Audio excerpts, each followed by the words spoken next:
Hello guys और welcome back to our channel Pragya Vahini. और आज हम करेंगे हमारा जो असाइनमेंट शीट है उसके आगे के क्वेश्चन जो कि हम कर रहे हैं इस वाली सीरीज में। ठीक है, तो क्वेश्चन क्या है, बेसिकली दीज आर ट्रू और फॉल्स, जो कि हमें बताने हैं कि सही है या गलत है।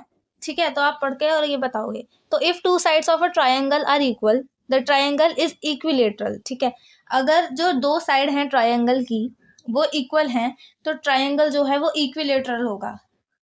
ट्रू और फॉल्स। देखो, इक्विलेटरल ट्रायंगल क्या होता है, जिसमें तीनों साइड सेम होती हैं। ठीक है, विच इज कितना होता है, मतलब जो कि कितना होना चाहिए, 60-60-60 होना चाहिए, तभी तो कहेंगे। तो यानी कि हो जाएगा फॉल्स। ठीक है, इक्विलेटरल ट्रायंगल होता है जिसमें तीनों सेम हो। The diagonals of the square need to be equal.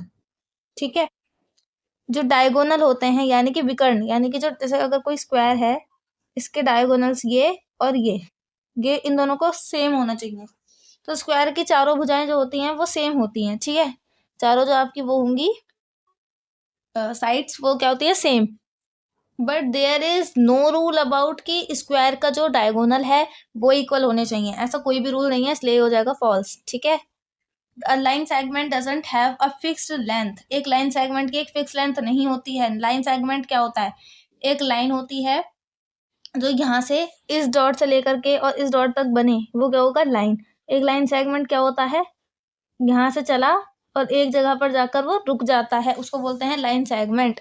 ठीक है, तो फॉल्स हो जाएगा, उसकी फिक्स लेंथ होती है। ठीक है, if the three sides of a triangular are equal each angle measure 60 degree. अगर तीन जो साइड्स हैं एक ट्राइंगल की वो इक्वल हैं तो हर एक की 60 होगी। देखो, पूरे ट्राइंगल का जो वो होता है टोटल एरिया वो क्या होता है, 180।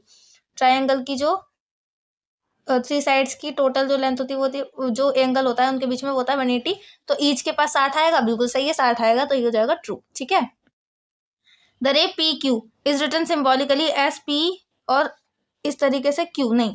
रे जो होती है, रे क्या होती है, एक जगह से शुरू होगी और आगे तक जाएगी। ठीक है, तो ये पी क्यू इस तरीके से लिखा होना चाहिए, इसलिए हो जाएगा फॉल्स। ठीक है, in an acute angle triangle all the angles measured less than 90 degree. acute angle क्या होते हैं, जो 90 से छोटे होते हैं। तो सारे के सारे 90 से छोटे होंगे, सीधी सी बात है, सारे के सारे छोटे ही होंगे, क्योंकि तीन एंगल हैं, वो सारे के सारे 90 से छोटे ही होने चाहिए। ठीक है, तो ये क्या हो जाएगा, ट्रू हो जाएगा। सही है, the straight line measures 180 degree. एक स्ट्रेट लाइन जो होती है वो 180 मेजर होती है, बिल्कुल सही बात है, स्ट्रेट लाइन जो होती है वो बिल्कुल 180 की होती है। ये भी ट्रू आ गया, और आज के दिन हमने आपको ट्रू फॉल्स करवा दिया। कल हम फिल इन द ब्लैंक्स करेंगे, है ना, और जानेंगे कि असाइनमेंट शीट के अंदर किस किस तरीके के क्वेश्चन हैं जो कि पेपर में आते हैं, और बहुत अच्छी तरीके से आप इसमें स्कोर कर सकते हो। ठीक है, तो आपको कैसी लग रही हैं वीडियोस, अगर आपको अच्छी लग रही हैं तो आप वीडियोस को लाइक करें, शेयर करें अपने दोस्तों के साथ में, और कमेंट करें इस वीडियो के कमेंट सेक्शन में कि आपको किस तरीके की और वीडियोस चाहिए या कौन सा चैप्टर से रिलेटेड वीडियो चाहिए, हम उन्हें भी जरूर से शूट करेंगे। Till then, take care of yourself and subscribe to our channel Pragya Vahini for more such videos. Bye bye, take care, I see you soon in our next lecture. Thanks for watching.